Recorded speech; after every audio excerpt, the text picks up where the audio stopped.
Buenos días, ¿me escuchan bien?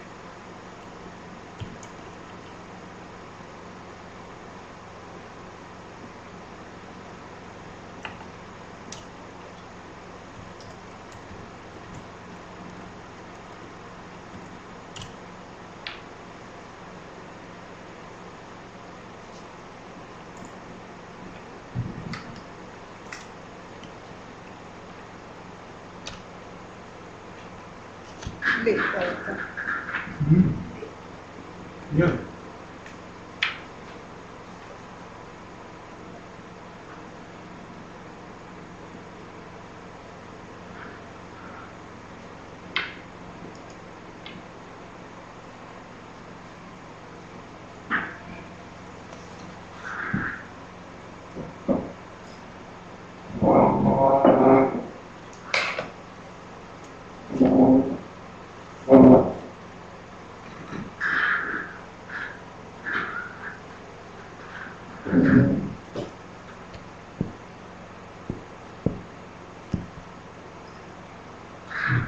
Muy buenos días, un cordial saludo a todas y todos. Iríamos hoy a la última exposición de este seminario taller que hemos tenido, el punto número 4 sobre el tema de ética, tecnología y poder, el cual hemos dividido en 3 núcleos fundamentales, de los cuales hablaremos brevemente, refiriéndonos en nuestra exposición a cada uno de ellos y escogiendo lo que consideramos constituyen los aspectos medulares, los aspectos más significativos, para dejarlos planteados en una síntesis que abarque los temas mencionados. Con este criterio lo dividimos en 3 partes básicas: la ética del poder, la política como ética y la ética en la revolución tecnológica, de lo cual, como digo, mencionaremos solo algunos aspectos fundamentales, que es lo que nos permite el tiempo del cual disponemos. Al hablar de la ética del poder, que sería el primer punto a desarrollar, hemos pensado que quizás convendría establecer las características dominantes de este criterio en diferentes épocas significativas de la historia humana y de la historia del pensamiento filosófico y político. Y claro está, la primera referencia que haríamos sería la de Grecia. Sería la de Grecia en la Atenas del siglo V y del siglo IV antes de Jesucristo. Y en este contexto, indudablemente, el pensamiento aristotélico, que ha sido un pensamiento fundamental en todo esto. Y diríamos de alguna forma que también habría que señalar los criterios dominantes de Platón planteados en República. Y luego dejaríamos un poco el tema de Grecia y pasaríamos a la Edad Media y sobre todo la Edad Media cristiana, para señalar cuál era el criterio predominante. Luego pasaríamos al racionalismo y a la ilustración y al contractualismo racionalista, para después situarnos en el momento actual y exponer algunas referencias, algunas ideas y algunos puntos de vista sobre el tema señalado. En Grecia, el pensamiento de Platón, formulado en la República, establecía una relación de dependencia de la ética al poder y hacía prevalecer fundamentalmente el poder como el medio capaz de constituir el orden en la sociedad, de constituir el cosmos que es el orden frente al caos, que es la anarquía y el desorden, y de alguna forma centraba todo en la necesidad de estructurar, conservar y desarrollar el poder a partir de la sabiduría del gobernante filósofo, del rey filósofo, que era quien administraba la sabiduría, la bondad, la justicia por encima de las instituciones y por encima de la ley. Por lo tanto, no estaba el poder subordinado a la ética, sino en cierto sentido podríamos señalar, encontramos a la ética subordinada al poder. En Aristóteles, sin embargo, en donde se produce, a mi modo de ver,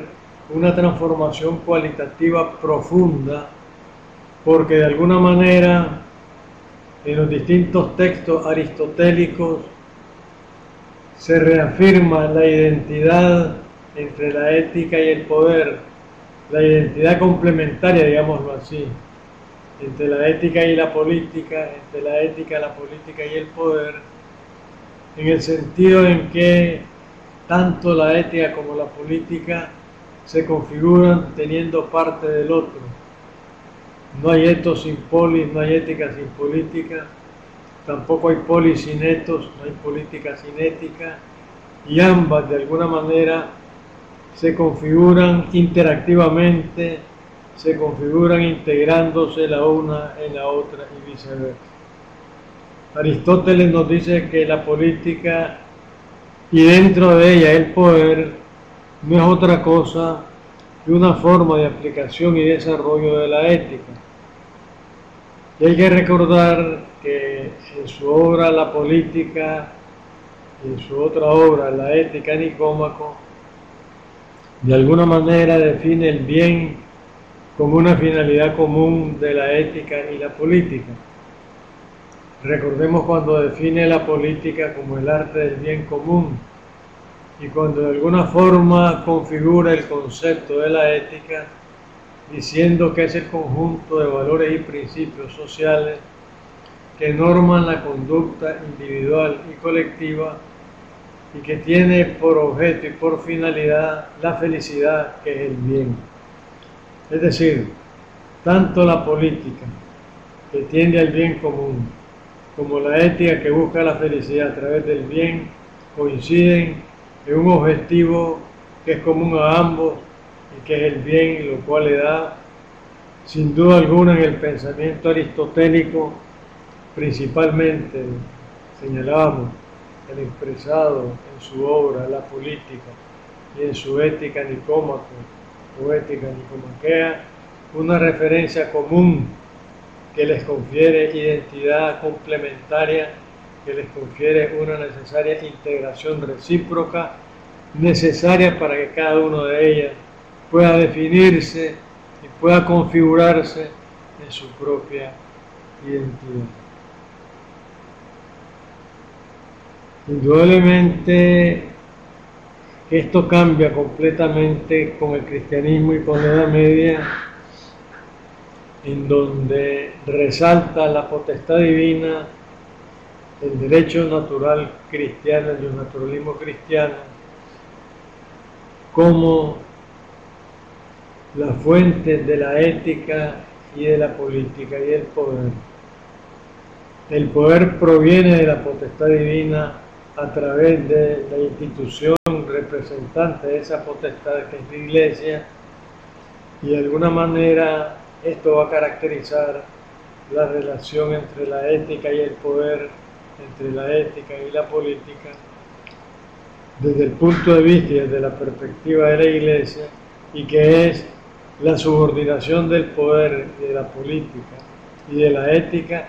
a los principios morales de la potestad divina, los cuales se transfieren a través de la Iglesia y se expresan después en el ejercicio político y del poder a través del Estado. Es lo que algunos han llamado la teocracia de la Edad Media, el naturalismo cristiano que se desarrolló notablemente en la Edad Media y todas sus características que obviamente no podemos desarrollar en este momento por las razones que hemos mencionado en tiempo. Esto tarda entre 800 y 1000 años más o menos, este énfasis dominante de la fuente, del poder, de la política y de la ética, hasta que de alguna manera se produce el cambio, en primer lugar en el Renacimiento, con el énfasis en el arte y en la razón, pero sobre todo en la era moderna, que es una era de racionalismo moderno, fundado sobre todo por el racionalismo científico de Galileo y por el racionalismo integral y filosófico de Descartes, que plantea aquella afirmación célebre que dice: pienso, luego existo, o pienso, luego soy. Existo porque pienso, no pienso porque existo. Soy porque pienso, no pienso porque soy. De tal manera que en la idea cartesiana se eleva a la razón como la categoría absoluta y dominante, de la cual dependen el ser y la existencia del ser humano, y lo cual se va a caracterizar de una manera significativa cuando la aplicación de estos principios generales del racionalismo y de esta categoría absoluta de la razón se apliquen a la vida política, jurídica, económica y social, den lugar a la corriente filosófica y cultural de la Ilustración y den lugar sobre todo a la aparición del contractualismo racionalista con una serie de filósofos, entre los cuales nosotros mencionaríamos a Hobbes, Locke, Rousseau y Kant, para mencionar algunos, en donde la idea fundamental consiste en asumir que la ética está de alguna manera contenida en los valores y principios que comparte una comunidad social, y que esa comunidad social de alguna forma constituye a través del contrato social a la sociedad, al derecho y al Estado, que tiene su fuente y su origen en el contrato social, que es una expresión de la voluntad, de la libertad, pero sobre todo, según Kant, de la razón del ser humano. Esto caracteriza en términos generales, en grandes líneas, el pensamiento fundamental de lo que podríamos llamar el racionalismo moderno, que iniciado en su aplicación científica y filosófica adquiere una dimensión concreta, particular, muy importante a través de la Ilustración y a través de su aplicación al contractualismo racionalista, sobre todo a partir de los pensadores que hemos mencionado, cuya teoría del contrato social de alguna forma fue expresado en el Leviatán de Hobbes de 1651, en el Tratado sobre el Gobierno Civil de Locke de 1690, en el Contrato Social de Rousseau de 1762, y en las obras de Kant, principalmente en la Crítica de la Razón Pura, en la Crítica de la Razón Práctica, en la Crítica del Juicio y en la Metafísica de las Costumbres, constituyendo un contexto filosófico, jurídico y político que de alguna forma dio pie al contractualismo racionalista, marcando, sin embargo, aunque sea de pasada, la diferencia de Hobbes con los otros pensadores, ya que en Hobbes el contractualismo racionalista va a desembocar en un neoabsolutismo, en una reafirmación del poder absoluto como necesidad para poder conservar el cosmos de que nos hablaba Platón. Yo diría que el Leviatán de Hobbes forma parte de una trilogía de obras que hacen una apología del poder y que hacen depender del poder la política, la ética y el derecho. ¿Cómo serían, para mencionarlo? República de Platón, siglo IV antes de Jesucristo, del príncipe Nicolás de Maquiavelo, siglo XVI, 1513, y el Leviatán de Hobbes, mediados del siglo XVII, 1651. Tenemos entonces una caracterización de la Grecia del siglo IV y V antes de Jesucristo, de la Edad Media cristiana, de la Ilustración y el contractualismo racionalista, en términos muy globales y muy generales expresados en nuestra exposición. El debate contemporáneo te está planteado también sobre este tema, y de alguna manera algunos de sus planteamientos se aproximan a la Ilustración sin ser una repetición del contractualismo racionalista, pero partiendo de algunas bases que podrían identificarse como las bases comunes del racionalismo moderno aplicado a través de la Ilustración y a través del contractualismo racionalista. Para mencionar algunas obras contemporáneas, solo de pasada y solo como mención, nos referiríamos o mencionaríamos la teoría de la justicia, entendida como imparcialidad, de John Rawls, la sociedad abierta y sus enemigos, de Karl Popper,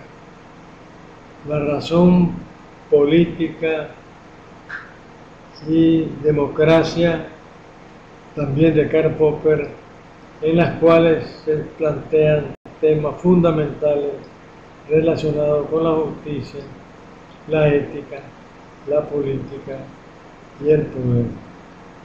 Tal vez habría que mencionar muy brevemente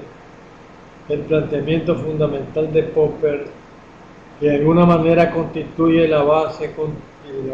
fundamental de lo que hoy llamamos el Estado de Derecho. Popper sugiere sustituir la pregunta habitual alrededor del cual este debate y estas propuestas se han venido formulando, que consiste en preguntarse: ¿es legítimo el poder? Por otra pregunta, que sería la que debe plantearse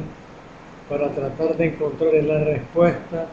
la alternativa de nuestro tiempo al tema de la ética, la política y el poder, como sería la pregunta: ¿cuáles son los mecanismos institucionales que pueden impedir el abuso del poder? ¿Cuál es el sistema jurídico político? ¿Cuál es la estructura y el sistema institucional que puede impedir el abuso del poder, que puede impedir que el poder se aplique arbitrariamente y que puede de alguna forma exigir que el poder sea lo que la ley dice que es el poder y que las instituciones sean la causa y el cauce del poder? La posición de Popper, sobre todo en la sociedad abierta y sus enemigos, ha tenido una influencia muy significativa en nuestros días y es uno de los elementos que constituyen un factor de debate filosófico, jurídico, ético y político en nuestro tiempo. Con estos elementos que hemos marcado, vinculados a Grecia, siglo IV y V a.C., a la Edad Media cristiana y al naturalismo cristiano, a la modernidad racionalista, la Ilustración y el contractualismo racionalista, y a las formulaciones contemporáneas, principalmente las que hemos señalado de Popper en la sociedad abierta y sus enemigos, considerando en su conjunto estas categorías conceptuales básicas, me parece, y es una opinión personal, que podría formularse un punto de vista contemporáneo a partir de tres condiciones esenciales, como sería la relación entre la ética, el poder y la política estaría determinado Uno, por la legalidad, que significa la subordinación del poder a la ley. El poder es lo que la ley dice que es el poder. Dos, la legitimidad. Muy bien, si la ley es la que va a definir lo que es el poder, si el poder solo puede ejercerse si la ley lo faculta, si la ley establece una subordinación del poder al derecho normativo tal que inclusive hay una diferencia en cuanto a la aplicación del principio de legalidad para la persona y el ciudadano, y la aplicación de ese mismo principio de legalidad al poder, al gobernante, a los órganos y poderes del Estado, por cuanto, en lo que se refiere a la persona, la ley y las constituciones en términos generales establecen un principio que podría enunciarse en la siguiente forma: nadie está obligado a hacer lo que la ley no mande, ni impedido de hacer lo que ella no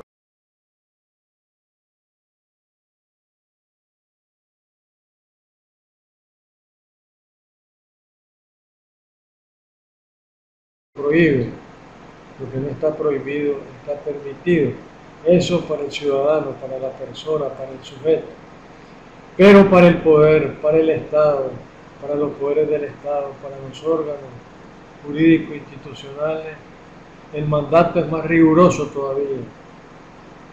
La autoridad, funcionario, órgano, poder del Estado solo puede hacer lo que la ley expresamente le dice que puede hacer. O sea, no basta que la ley no le prohíba,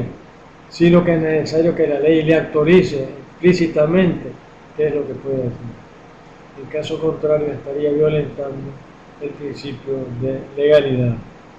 Entonces, ese es un principio fundamental, la legalidad, que es la subordinación del poder a la ley. Pero ahí surge la pregunta: si el poder de alguna forma se justifica porque la ley lo autoriza, ¿qué justifica la ley? ¿En qué se fundamenta la ley? ¿En qué plano, contexto, circunstancia la ley, la norma escrita, la institución adquiere legitimidad? Y aquí viene la segunda categoría de la trilogía que hemos mencionado. La legitimidad de la ley se adquiere, en primer lugar, a partir de la teoría del contractualismo racionalista, que es la adecuación de la ley a la voluntad general, que es la configuración del concepto de ley como la expresión de la voluntad colectiva. La ley, la constitución política, es la expresión normativa de lo que la voluntad general desea, espera y busca. La Constitución y el sistema legal vendrían a ser la expresión del contrato social del que nos hablaban los filósofos contractualistas y a los cuales nos hemos referido. La legitimidad de la ley entonces se adquiere en la medida en que la ley debe ser o deba ser la expresión de la voluntad general y de la voluntad colectiva.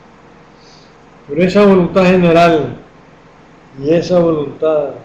colectiva, ¿qué la justifica? Basta que haya una mayoría o basta que haya una voluntad de la población, de la ciudadanía que se exprese en un sentido para que esa expresión, esa dirección, sentido y objetividad esté justificada. ¿Cuántas veces no se ha visto que voluntades colectivas expresadas alrededor de un punto transgreden elementos fundamentales de la vida humana, de la libertad, de la dignidad, de los valores y principios? Entonces aquí viene el tercer elemento, que es que esa voluntad colectiva debe sustentarse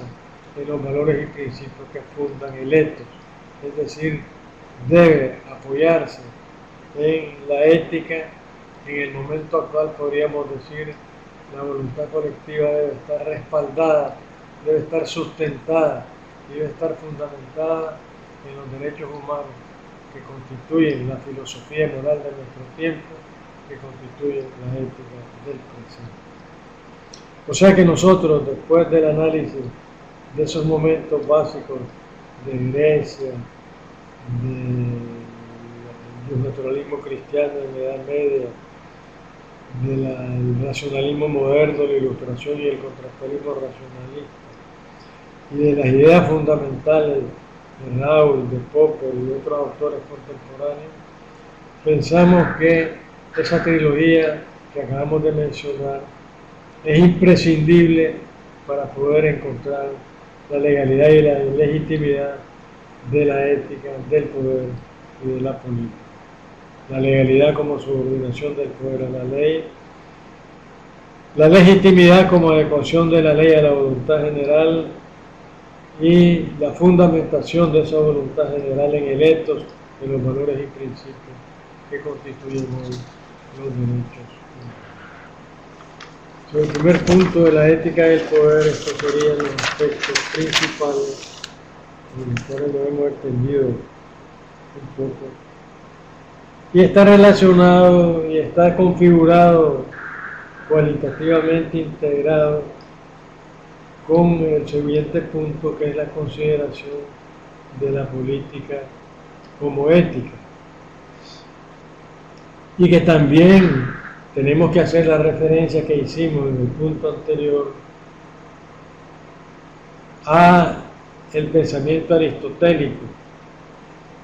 que de alguna forma, repito brevemente,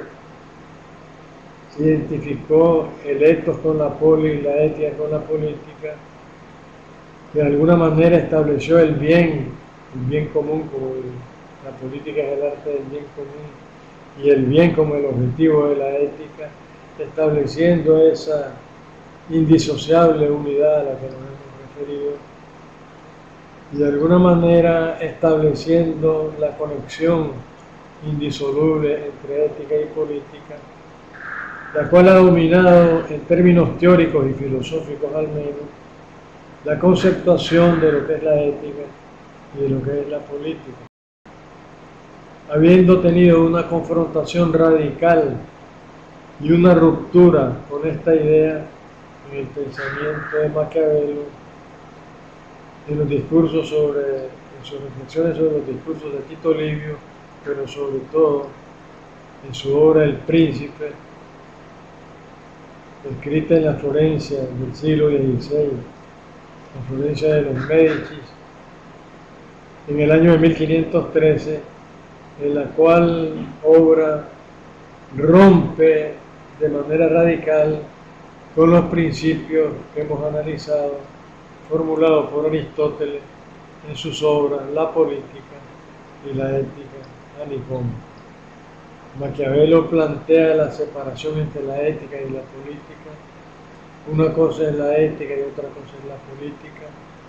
Maquiavelo plantea la separación entre la política y el bien común,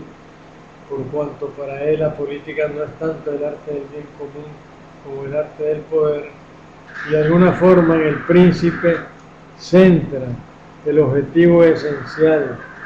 del quehacer político en el poder como el único mecanismo capaz de mantener la estructura orgánica de una sociedad y de favorecer la instalación del orden y el cosmos como condición necesaria para la coexistencia de toda sociedad. Todo lo demás queda interrelacionado a la política en la medida en que la política está subordinada al poder. Igual lo social y lo económico dependen de la política, dependen del poder, y mientras afianzan la dependencia de lo económico, de lo social, de lo cultural a lo político y de lo político al poder, reafirma la autonomía de la política con relación a estas categorías. El poder no está condicionado ni por una ética, ni por una ley, ni por una costumbre social. El poder tiene un valor autónomo, un valor en sí, es la base, la fuente y la génesis de toda la estructura organizacional de la sociedad.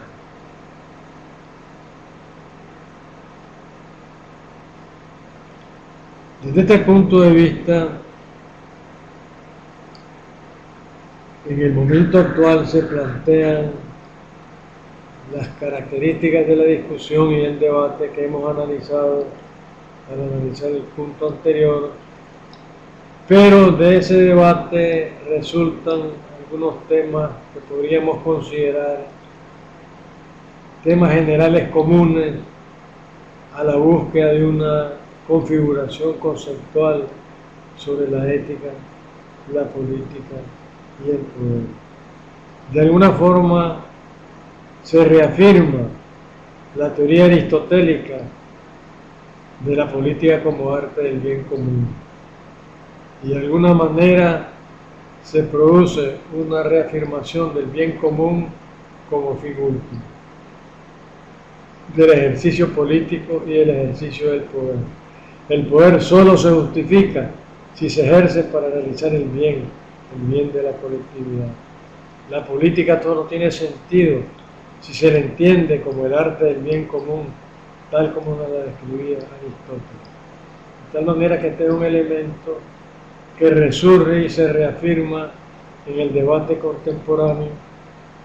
y es la confirmación de la política como arte del bien común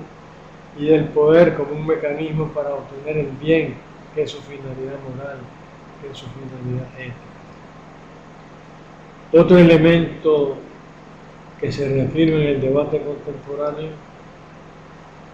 es la reorientación de la función del Estado y su relación con la economía de mercado. Se ha reconfirmado el fin del Estado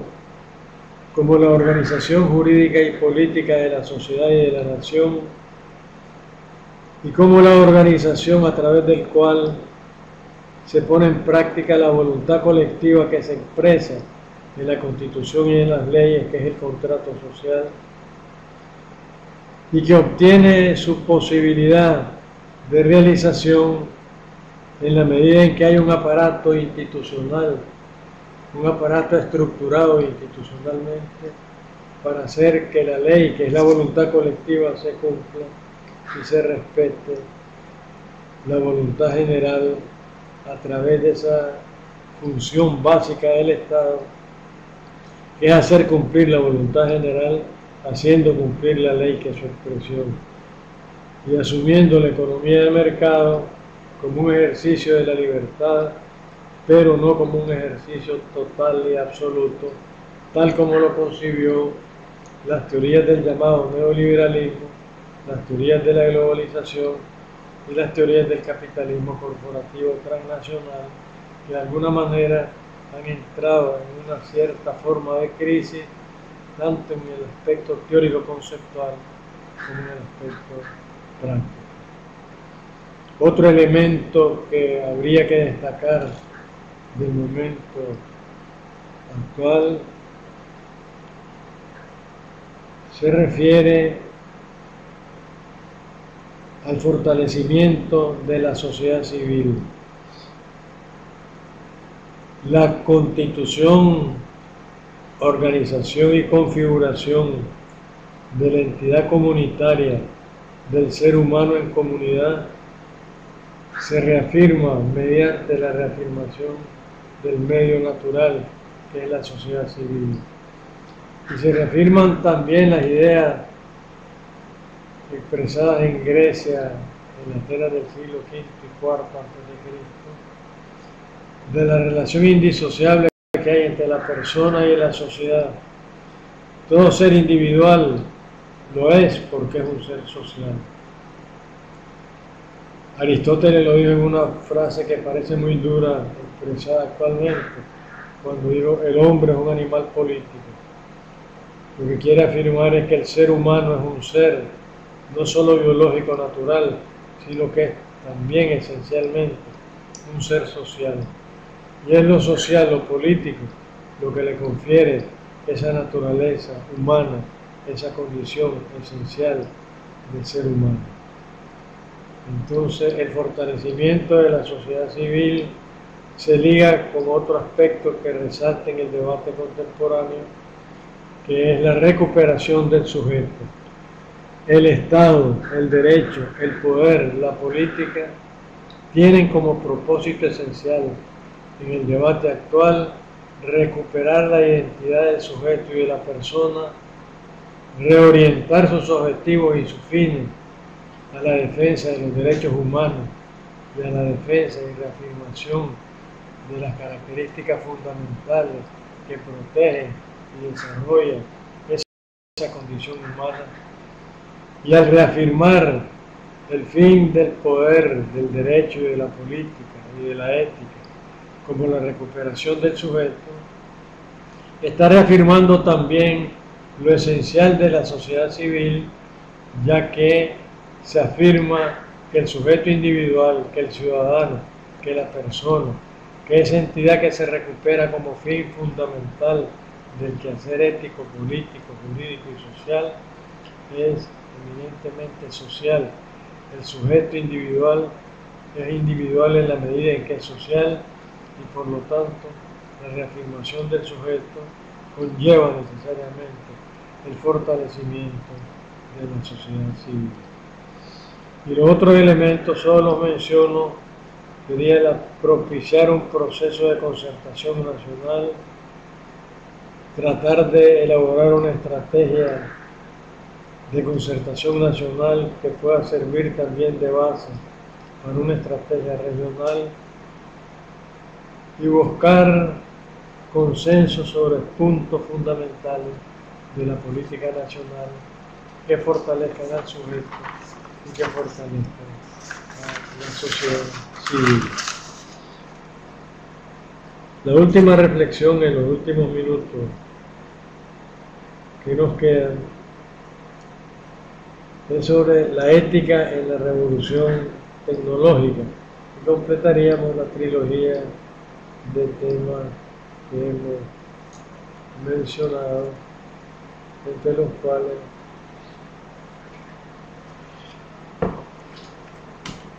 mencionamos literalmente la ética del poder, la política como ética y la ética en la revolución tecnológica, para expresarlo literalmente los temas que hemos estado exponiendo y sobre los cuales hemos hecho las reflexiones y el análisis sobre los diferentes puntos de vista. Con la revolución tecnológica, indudablemente el tema es altamente complejo y profundamente exigente para hacer un análisis muchísimo más detenido que lo que podemos hacer en este momento. Por la importancia que adquiere la sociedad digital, la sociedad de la información y la sociedad del conocimiento, tal como se reafirmó de manera categórica en la Cumbre Mundial sobre la Sociedad de la Información realizada en Ginebra en el año 2003, entonces se establecieron algunos principios que son los que mencionaríamos en este momento para cerrar nuestra exposición, ya que el tiempo está casi vencido, entre los cuales podríamos mencionar como parte de esos principios básicos el impulsar el desarrollo de la Declaración del Milenio, el buscar la aplicación tecnológica para un fin social, el identificar ese fin social como el procedimiento de erradicación de la extrema pobreza y del hambre, el énfasis en la aplicación tecnológica en la búsqueda del establecimiento de una educación primaria universal, el énfasis y el señalamiento prioritario de las transformaciones tecnológicas y cibernéticas en la búsqueda de la igualdad de género, en la aplicación de la transformación tecnológica de la sociedad de la información y de la sociedad del conocimiento, para la reducción de la mortalidad infantil,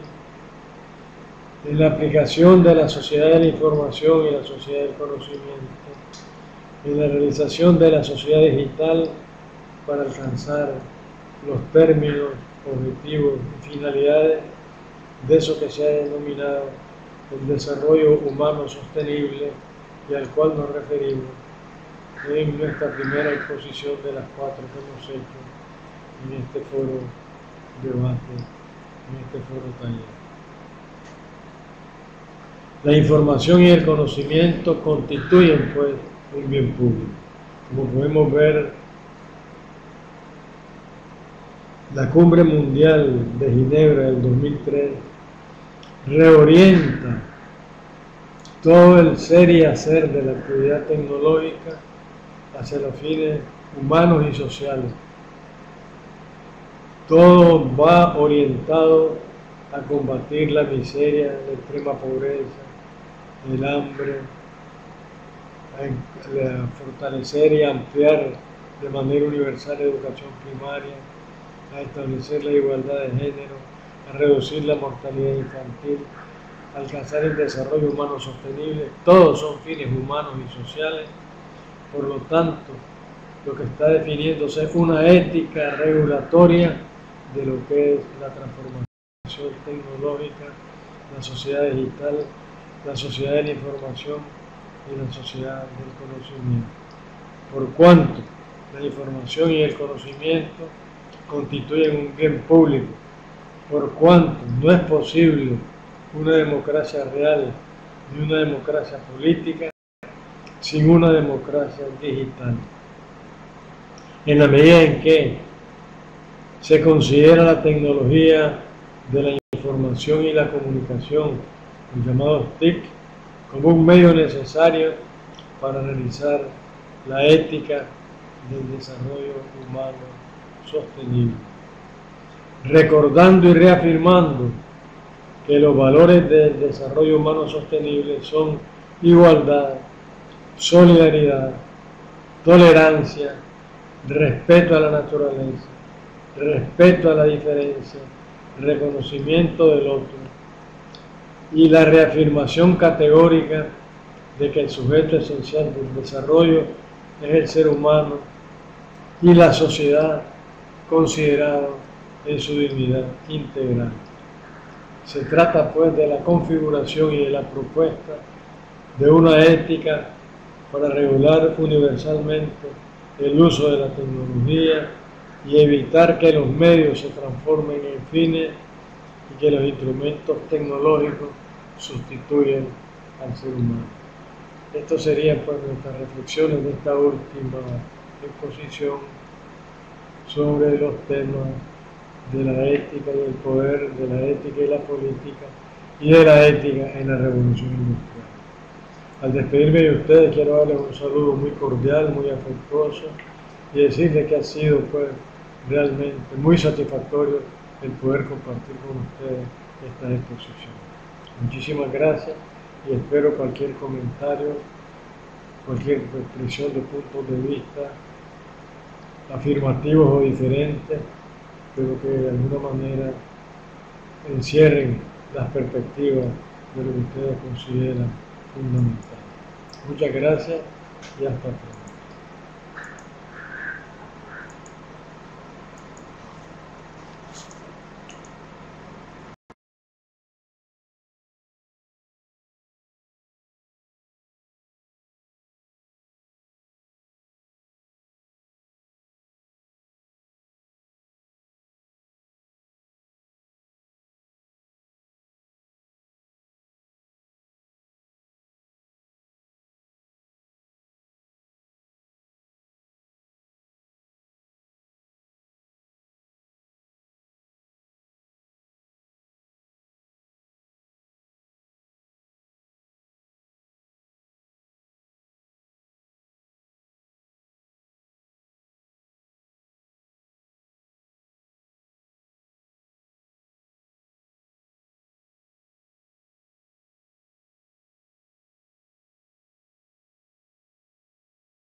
Muchísimas gracias por sus amables comentarios.